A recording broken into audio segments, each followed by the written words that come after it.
Welcome to Scrunchy Time. I'm Nicole Hegstead, your fertility advocate. After 6 years of infertility and 3 miscarriages, I decided that I needed to become the advocate for my own body. If you're exhausted from struggling to get pregnant and want to know more about how I can help, check out my website at www.nicolehegstead.com. And I'm Bridget May, your children's health expert. My son was born with a heart condition that led to 3 open heart surgeries, cath labs, a tracheostomy, and a ventilator. After being fed up with mixed opinions, I became my children's own advocate. If your child's health is lacking, then check out my website at www.bridgetmay.com to find out more how I can help. Put your hair up and pay attention while we discuss today's hottest topics concerning female hormones and healthy kiddos. We aren't silky. We aren't crunchy. We're scrunchy. Hi, welcome back to Scrunchy Time. This is episode 8. So I'm here. I'm back from last week after having my children up. So and I'm settled in to my new home after being with Nicole. But that was fun. We got to be together last week and we had our guest speaker on and all of that. It was really fun. But this week we want to talk about Nicole. We want to focus on her, and she just put out a class. It's called From Clomid to IVF, and she's going to tell us a little bit about it today. I'm really excited about this because I get to learn a little bit more. I hear bits and pieces as she's like putting it all together, but now I get to hear the big picture. So super excited. So why don't you tell us why you made this class? Yeah.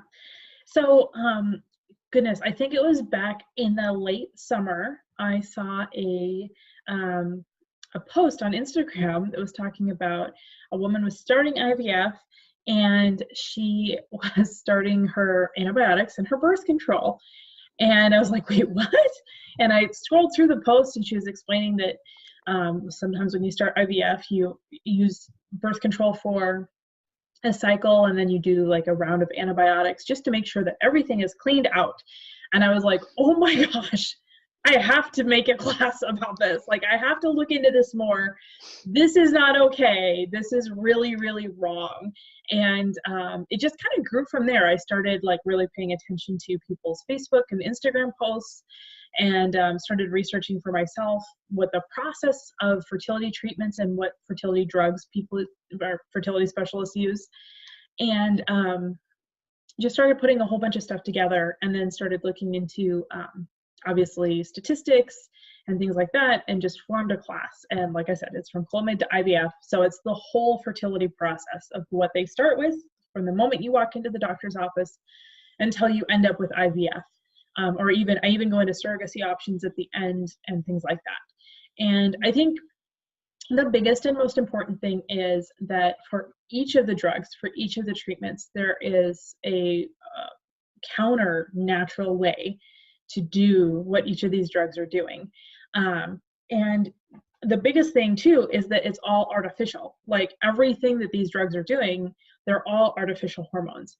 And so it's a lot like putting, let's say you have a hormone imbalance that's causing infertility, and then we give you an artificial hormone, and some of these aren't even the hormones you need. Like, it's not even like, okay, you're low in progesterone, so we're going to give you an artificial form of progesterone. Usually it's something like, we're going to block your hypothalamus from thinking that it has estrogen in your body, or we're going to shut down your ovaries. There is literally a drug that they put you on to shut down your pituitary gland, your hypothalamus, and your ovaries while you're doing IVF, because they don't want you to ovulate.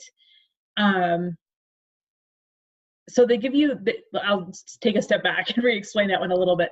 They give you a bunch of drugs to make you ovulate a whole bunch of eggs. And then they go in and they harvest all those eggs. Well, they don't want your ovaries to continue producing more eggs and to ovulate more, and then for you to get pregnant naturally or with a whole bunch of babies. And so then they shut down your entire reproductive system, including the major organs in your body that create all of your sex hormones, to wait until they turn them back on to do the next cycle. So you can imagine how insane that is to your body while they're doing these IVF treatments. Oh my goodness. Yeah. So, wow. I know you shared some of that with me, but it makes me so angry. Like, I just don't understand why they think that's a good idea. Yeah. But yeah, so so you got started with, like, you saw that they put you on antibiotics, which we, all know we should actually do a podcast on antibiotics specifically. I don't think we've done that yet.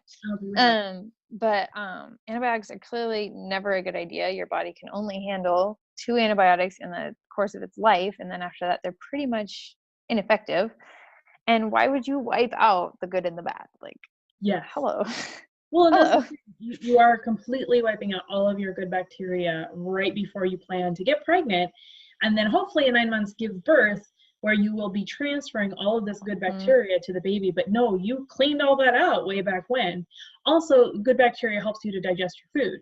So in cases where you would be pregnant and wanting to get the most nutrition out of your food, where you'd be nauseous, where you'd be exhausted, where you'd have all of the symptoms of pregnancy, you would want to be able to break down your food as best as possible. And no, we're going to wipe all that out, so that way that is all damaged and injured for that pregnancy. It makes absolutely no sense. And the concept of there might be a bacteria, or we're going to clean you out just in case. No, I'm sorry. Antibiotics should not be used unless there's a bacterial infection and your life is in danger. End of story. Like, sorry, rabbit trail, but we don't use antibiotics just in case. There's no reason to do that. Like, that's the same as putting, oh gosh, I can't even think of an example of why that would be okay. Like. Well, it's never okay. I mean, it's clearly saying that the body doesn't know what it's doing. We're treating our bodies as if it's stupid, and your bodies are not stupid. So as you said earlier, there are natural ways to fix this. And instead, I like to say it, I probably say it way too much, and it's maybe not a good thing to say, but I say it, the doctors play God.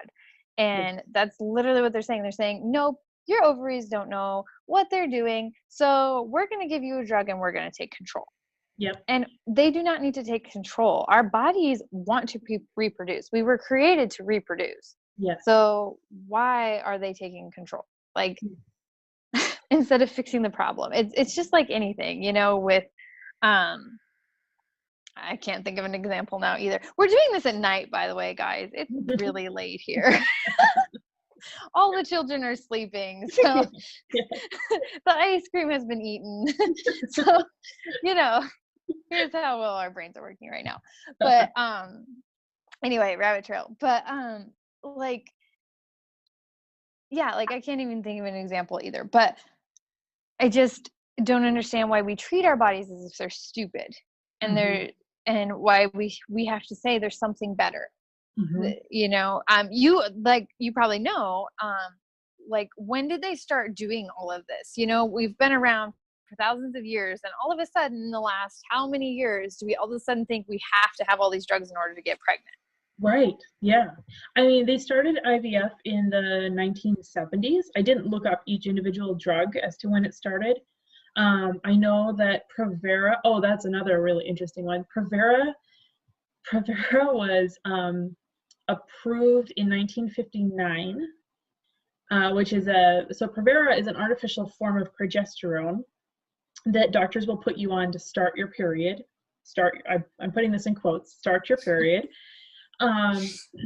So when you go in, let's say you go in for IUI or IVF, and they say, okay, well, call us when your period starts, and then we'll start you on this cycle. But you're not getting your period. You probably have an irregular period. That's very common with women with PCOS or women with infertility problems anyway. And so you're not getting your period. And so they say, well, here's a prescription for Provera. Take it for, I think it's 8 days. I think that's how long I took it when I was on it. They did this to me. You take it for 8 days, and then you stop, and within the next 3 days, you'll get your period. And it worked amazing. I was like, I can't believe how well that works. Like, that was amazing. Why don't we just make your periods regular like that? Just use this once a month and use that to make our periods regular. That was a long time ago, and I've learned a lot since then. And I'm really happy I've learned a lot since then. First of all, it's fake progesterone. Second of all, it is the Provera part of the Depo-Provera shot, which is a contraceptive. And there are articles online where doctors are saying that the Provera shot is not, or the Provera pill is not a contraceptive. But if you go on drugs.com and you compare Depo-Provera to Provera, they're both listed as a contraceptive. They both have identical side effects. Depo-Provera was approved by the FDA in 1960, and Provera was approved in 1959. So they were both approved a year later. They are recognized as two separate drugs, but they are both contraceptives classified by the FDA. We were trying to get pregnant, right? Yep, exactly. So in a way, I've been on a contraceptive pill, which is a shame, but obviously I was not told that I was on a contraceptive. Yep. And that's the And way they would never tell you that. Yeah, exactly. They would never say that. In fact, there's doctors saying that it's not. So, but this is what they're putting you on to start your period, to start the cycle for IUI or IVF. So like, if a lot of women have like a cycle or 2 cycles or 6 cycles that are covered by their insurance in a year. So if they're going to put you on Provera in order to start that cycle, if it's covered by insurance, you're ruining that whole cycle because you're putting a contraceptive into your body. And furthermore, you're not actually having a period. That's why I put it in quotes back then, a few minutes ago, because you're not actually shedding an egg. You didn't ovulate. So there is no egg to shed. You can't make yourself ovulate by giving yourself progesterone. You can make yourself shed the uterine lining. But then, so let's say you do, here's another thing I go over in the class. Even if you have irregular cycles, your body is still on a cycle. Your body still has its hormones that go up and down at a certain time, and your body is always trying to fix itself. Your body is always trying to get back to the normal 28-day cycle. It's what we're doing to our bodies that messes it up. So your body is saying, okay, I'm out of whack, I'm trying to get back, and then you throw false progesterone into your body and you make yourself have a period and you shed out that uterine lining. And what if the next week you ovulate? Now there's nowhere for that egg to implant, but you could have gotten pregnant. So I'm just throwing that out there for women who are really trying to conceive. The last thing you want to do is fill your body with fake progesterone so that way you can start a quote period and then start your IUI cycle. Because again, you didn't have a period, you're probably going to ovulate later, and then now you've just put a contraceptive in your body. So just don't do it. Like if you really have to do IUI, if you really have to do IVF, which I also go through in the class, not the best ways to get pregnant, don't start it off with Provera. Don't start any cycles off with Provera ever. And don't ask your doctor for Provera. Wow, yeah, that makes no sense whatsoever. Isn't Clomid similar to that too, where it was like it does something with the uterine lining, like it thins it? Yes, it will. It can thin. It won't thin the uterine lining. It will thicken your cervical mucus. So semen cannot get to the ovulated egg if you ovulate. Now that it's more of a can kind of issue with Clomid. The biggest issue with Clomid is you have excess estrogen in your body, which is not allowing you to ovulate because the hypothalamus, which is in your head, detects when your estrogen drops. And when your estrogen drops, the hypothalamus says to the pituitary gland, hey, release the follicle or release the luteinizing hormone and release an egg down there, way down there. And so it goes through the chain of command, and the pituitary gland releases luteinizing hormone, which triggers the ovaries to release an egg. But the hypothalamus only does that when estrogen drops. So what Clomid does is it blocks the receptor sites in the hypothalamus, making the hypothalamus think that the estrogen has dropped, even though it hasn't. You still have just as much estrogen in your body. So yeah, there's a lot of huge problems with that, because then you're going to have a baby with an estrogen dominance through your whole pregnancy. There's not a lot of evidence, but I don't see how that wouldn't affect your daughter or son's future fertility, especially if it's a boy. And a lot of this is bad estrogen. That's the other issue. It's not like it's good estrogen and your body is just out of whack. It's bad estrogens from things like BPAs, milk that has been fed antibiotics and all the growth hormones. So we've got all those bad estrogens. And what was that? And they build up on you too. Mm-hmm. It's not just like it's extra bad. It's like building up continuously. Yep, exactly. So yeah, so that's what Clomid does. Okay. So could you give us like a brief outline of all the things you go over in your class? Yeah. So I start off with just a welcome video. I go through like surgical options and getting your husband or partner tested and the importance of that. And then I do Clomid, and then I do Femera, which is another interesting drug that is actually not been approved by the FDA for use in fertility treatments. It is actually a breast cancer drug. And actually the company that makes it, Novartis, I believe, has sent letters out to fertility specialists saying this is not approved by the FDA and we recommend you not use it for fertility treatments, but they are anyway. I'll just leave that right there for you. Yeah, again, Novartis, the company that creates Femera, has sent letters out to fertility specialists saying, please do not use this in fertility treatments. Femera, yeah, also known as letrozole. So if you've been put on that at all, it was not approved for fertility treatments. So I talk about that, and then I believe I talk about Provera at that point, and then we go into the IUI stuff and how, because IUI is usually the next step. So I go into all of that. We talk about gonadotropin releasing hormones and gonadotropin releasing hormone agonists, which are the drugs that shut down your ovaries and your pituitary gland and all of that. And then in the next set of videos, I go through IVF, GIFT, and ZIFT. Those are all three of the types of ART or assisted reproductive technologies that we use in America. GIFT and ZIFT are a little different from IVF. They have a different way of fertilizing the egg, and so they break it down, but IVF is usually the one that's used. And then after that, I go into surrogacy options and third-party options and egg donations and sperm donations and things like that. There's not a lot of pros or cons in surrogacy other than the stuff I already talked about in IVF, because you're going to be doing an IVF cycle in order to use a donor. But there's a lot of emotions that are around third-party options. So something definitely to think about before you just jump into, talk about with your spouse, talk about with the third party. Like, there's a lot, especially if someone else is carrying your baby or if you're using donor sperm.